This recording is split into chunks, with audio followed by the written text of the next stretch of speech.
की आज हड़ताल है। बैंक बंद रहेंगे यानी आज बीमा कर्मी आज बीमा नहीं करेंगे। कल भी सारे बड़े संगठनों का हड़ताल रहेगा, यानी 2 दिन हड़ताल है। आज बैंक बंद है। राज्य कर्मचारी महासंघ भी इसमें शामिल है। बिजली कर्मचारियों का संघ भी इस हड़ताल में कूद पड़ा है। अब वो अपनी समस्या लेकर इसमें कूदा हुआ है। केंद्र और राज्य सरकार के कर्मचारी आज हड़ताल पर रहेंगे। बिजली कर्मचारी निजीकरण के विरोध में उन्हें आज का दिन मुफीद लगा और कूद पड़े। हालांकि दलित अभियंता कर्मचारी हड़ताल से अलग हैं, वो हड़ताल नहीं कर पा रहे हैं या नहीं करेंगे। पावर ऑफिसर्स एसोसिएशन भी हड़ताल पर है। हड़ताल में पुरानी पेंशन बहाली की मांग उठ रही है। देखिए, पुरानी पेंशन बहाली को लेकर ये अपनी मांग कर रहे हैं। बैंक कर्मचारियों के हड़ताल से कैश की किल्लत होगी, नो डाउट, क्योंकि 2 दिन की हड़ताल होगी। बैंक, बीमा और वामपंथी यूनियनों की हड़ताल है। मंगलवार बुधवार यानी 2 दिन हड़ताल है। फिर 2 दिन बैंक वाले काम करेंगे, फिर शनिवार इतवार फिर छुट्टी पर चले जाएंगे, यानी काम नहीं कर रहे हैं। मंगलवार और बुधवार भी काम नहीं करेंगे और इसके बाद शनिवार और इतवार इनका वीकली ऑफ है, उस दिन छुट्टी ले ही लेंगे। यानी हफ्ते में काम सोमवार को करेंगे और बृहस्पतिवार और शुक्रवार को, यानी 3 दिन इनके लिए वर्किंग डे है। दलित अभियंता कर्मचारी हड़ताल से अलग हैं। पावर ऑफिसर्स एसोसिएशन हड़ताल से अलग हैं, यानी ये भी हड़ताल में शामिल नहीं है। बैंक कर्मचारी अगर बात करें, 1 महीने में ये इनकी तीसरी हड़ताल है। देखिए, ताले लग चुके हैं तमाम बैंकों में, यानी ये आगरा की तस्वीर देख रहे हैं। एक बार मैं अपने दर्शकों को फिर बताऊंगा कि बैंक कर्मचारी सोमवार को काम कर रहे हैं, मंगलवार बुधवार को हड़ताल पर जा रहे हैं और उसके बाद बृहस्पतिवार और शुक्रवार को काम करते हैं। शनिवार को कभी सेकंड सैटरडे हो जाता है या छुट्टी ले लेते हैं, हाफ डे कर लेते हैं, और फिर संडे को वीकली ऑफ तो हाई है।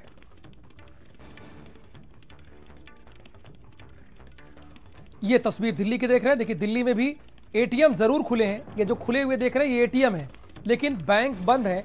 अब जब बैंक बंद है तो एटीएम भी, जाहिर सी बात है, वहां भी कैश की प्रॉब्लम होगी। ये दिल्ली की तस्वीरें हैं। सरकारी और अर्ध सरकारी सभी बैंक आज बंद हैं, हड़ताल है इन लोगों की।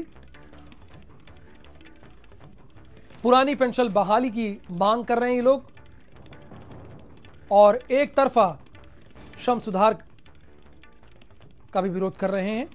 ट्रेड यूनियनों की हड़ताल है आज। तमाम बैंक आज, बैंक कर्मचारी ये हड़ताल कर रहे हैं और तमाम बैंकें आज बंद हैं। बिजली कर्मचारी भी इस हड़ताल में कूद पड़े हैं। उनकी एक अलग समस्या है। वो कह रहे हैं कि प्राइवेट हाथों में बिजली नहीं जानी चाहिए, इसलिए वो ये हड़ताल कर रहे हैं। तो आज ये कह सकते हैं कि देशव्यापी हड़ताल है। आज और कल बैंक बंद रहेगी, डाक में कोई काम नहीं होगा, यानी जरूरी कागजात आपके घर तक नहीं पहुंचेंगे, आपके पास नहीं पहुंचेंगे। साथ ही साथ आज बीमा कर्मचारियों की हड़ताल है।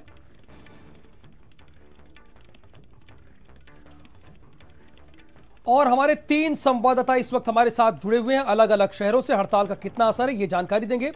आवेश उस्मानी दिल्ली की बात बताएंगे। आगरा से प्रशांत कुलश्रेष्ठ हमारे साथ जुड़े हैं, आगरा में क्या स्थिति ये बताएंगे। नरेंद्र, मैं शुरुआत आपसे करूंगा। मेरठ में बंद का असर कितना दिख रहा है और कहां और किन लोगों ने बंद का ऐलान किया है? देखिए, ऑल इंडिया जो ट्रेड यूनियन है उसकी तरफ से ये बंद का आह्वान किया गया है और ये बंद केवल बैंकों में ही नहीं, दूरसंचार विभाग में, स्वास्थ्य में और इसके अलावा जो ट्रांसपोर्ट के साधन हैं उनसे जुड़ी सेवाओं में भी ये बैंकिंग की जो हड़ताल है वो रहेगी। और जहां तक बैंकिंग की बात करें तो वहां पर केंद्र सरकार की जो जन विरोधी और आर्थिक नीतियां हैं और जो मजदूर विरोधी जो श्रम नीतियां हैं उनका विरोध यहाँ के लोग कर रहे हैं। जो बैंक हैं वो बंद पड़े हुए हैं, कोई एम्प्लॉय यहाँ पर नहीं आया है। हालांकि जो स्वीपर है वो सुबह ही जो ताले हैं वो खोलकर चला गया है सफाई करके, लेकिन जो शटर है वो खुला हुआ है। लेकिन इसके अंदर इसके अंदर कोई नहीं है, ना कोई काम यहाँ पर हो रहा है। तो इस तरीके के हालात हैं, खास करके जो दूर दराज से आने वाले लोग हैं इन बैंकों में अपने निजी जो रोज के काम हैं उनको निपटाने के लिए वो लगातार सुबह से वापस हो रहे हैं। हम यहाँ पिछले करीब आधे घंटे से खड़े हैं और यहाँ दर्जनों लोग वापस हो चुके हैं, लेकिन कोई एम्प्लॉय यहाँ पर नहीं है। तो इस तरह के हालात बैंक से जो जुड़ी हुई सेवाएं हैं वहाँ पर है। इसके अलावा जो बसेज हैं, ट्रेन हैं, इसके अलावा दूरसंचार सेवाएं हैं, स्वास्थ्य से जुड़ी हुई सेवाएं हैं, वह सब जगह इसी तरह के हालात हैं। कुछ बैंक हैं ऐसे SBI है, उन्होंने अपने आप को इस जो आज का हड़ताल है उससे अलग रखा है। RSS से जुड़े हुए जो मजदूर संगठन हैं वो इस हड़ताल में शामिल नहीं है, लेकिन मोस्टली जो मजदूर संगठन हैं वो इस हड़ताल में शामिल हैं और उसका असर जो है वो व्यापक तरीके से देखा जा रहा है। राहुल, तो मेरठ में व्यापक असर देखने को मिल रहा है। आवेश दिल्ली से हमारे साथ जुड़े हैं, दिल्ली में क्या असर है आवेश, आप हमारे दर्शकों को बताइए और क्या चाहते हैं ये लोग। जी बिल्कुल राहुल, देखिए दिल्ली में की अगर बात करें तो पड़पड़गंज इंडस्ट्रियल इलाका जो है वहाँ पे सभी ट्रेड यूनियन, जितने 10 ट्रेड यूनियन की तरफ से हड़ताल लगी। समाज के गरीब लोगों को भी आर्थिक आधार पर अलग से आरक्षण की सुविधा दिए जाने की BSP की ये मांग कोई नई बात नहीं है, बल्कि बहुत पुरानी है और इसके लिए संसद के अंदर व्यवहार भी हमारी पार्टी